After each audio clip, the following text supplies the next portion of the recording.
जगन्नाथ जी श्री मंदिर छोड़कर जा रहे हैं। पर क्यों?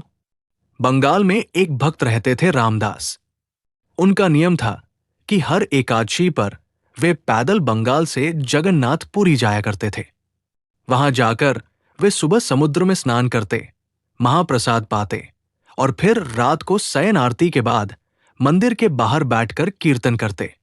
महाप्रभु जगन्नाथ जी उनसे बहुत प्रसन्न रहते थे और उन्हें अपार प्रेम करते थे।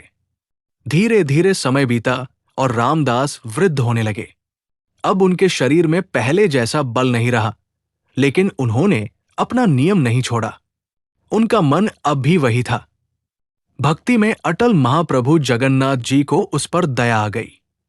जब अगली एकादशी पर रामदासपुरी पहुंचे और कीर्तन कर रहे थे, उन्होंने नेत्र बंद किए हुए प्रभु का ध्यान लगाया। तभी उनके ध्यान में जगन्नाथ जी प्रकट हुए और बोले, रामदास, तू अब पूरी मत आया कर, मुझे बड़ा कष्ट होता है। रामदास बोले, महाप्रभु, आपको कष्ट होता है, इसलिए मैं समझता हूं कि अब आना ठीक नहीं। पर यदि अगली एकादशी को आप मेरे सामने नहीं होंगे तो मेरे प्राण ही निकल जाएंगे, नाथ। जगन्नाथ जी बोले, ठीक है, तो एक काम तो किया जा सकता है जिससे तुझे पूरी भी ना आना पड़े और तू मेरा दर्शन भी कर ले। रामदास बोले, वो कैसे संभव है? जगन्नाथ जी बोले, अगली एकादशी में जब पूरी आएगा तो एक बैलगाड़ी ले आना। मैं भी तेरे साथ चलूंगा तेरे घर, तब मेरा दर्शन कर लेना। प्रेम से दिन भर मुझे ही देखता रहना, मैं तुझे देखता रहूंगा। रामदास बोले, अरे नहीं महाप्रभु, आप तो सुख से विराजो, मैं आ जाऊंगा, मुझे कोई कष्ट नहीं होगा। लेकिन जगन्नाथ जी बोले, अब तो हमने मन बना लिया है, मैं तो तुम्हारे साथ ही जाऊंगा। और वो भी अगली एकादशी पर। रामदास खुश भी हुए और दुखी भी। अगली एकादशी जब आई तो रामदास बैलगाड़ी में बैठकर आए। सब पंडा पुजारी बोले, अरे रामदास, आज बैलगाड़ी से आए हो, कुछ विशेष है क्या? रामदास बोले, नहीं नहीं, बूढ़े बूढ़े हो गए हैं ना, इसलिए रात का समय था, शयन आरती हो चुकी थी। रामदास बैठे थे, प्रतीक्षा कर रहे थे कि कब आएंगे। तभी क्या देखते हैं, पीतांबरी पहनकर, सिर पर मोर पंख लगाकर साक्षात महाप्रभु जगन्नाथ मंदिर से बाहर आ रहे हैं।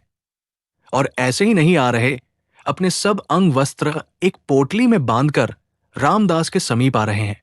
रामदास ने कहा, फिर सोच लो, चलना है कि रुकना है? तो जगन्नाथ जी ने कहा, अब तो तय हो चुका है कि चलेंगे, हम तुम्हारे संग ही। रामदास मन में सोच रहे थे, मैं तो मना कर रहा हूं, पर इन्हें ही आना है मेरे साथ। जब बैलगाड़ी के पास गए तो जगन्नाथ जी बोले, ये बैल तो बूढ़े हैं, मैं अगर त्रिलोक का भार लेकर बैठा तो ये यहीं से बैकुंठ चले जाएंगे। भोले रामदास बोले, अब तो यही मिला, मुझे इसी से काम चला लो। जगन्नाथ जी ने कहा, ठीक है। जैसे ही उन्होंने हाथ फेरा बैलों के ऊपर, वैसे ही दोनों बैल तंदुरुस्त हो गए। जगन्नाथ जी बोले, हटो, हम चलाते हैं, ये हमारी काम की है। रामदास बोले, मैं ही चला लूंगा, आप छोड़ो। जगन्नाथ जी बोले, नहीं, मैं ही चलाऊंगा।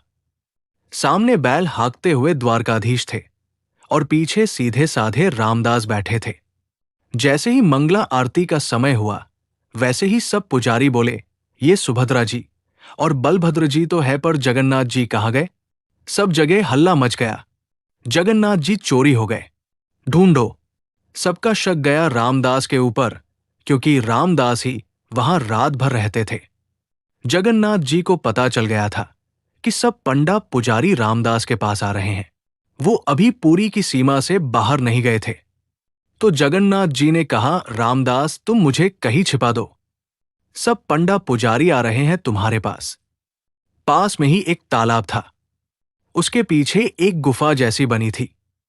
तो रामदास ने जगन्नाथ जी को वही छिपा दिया, लेकिन उनकी पीतांबरी का एक कोना बैलगाड़ी में रह गया।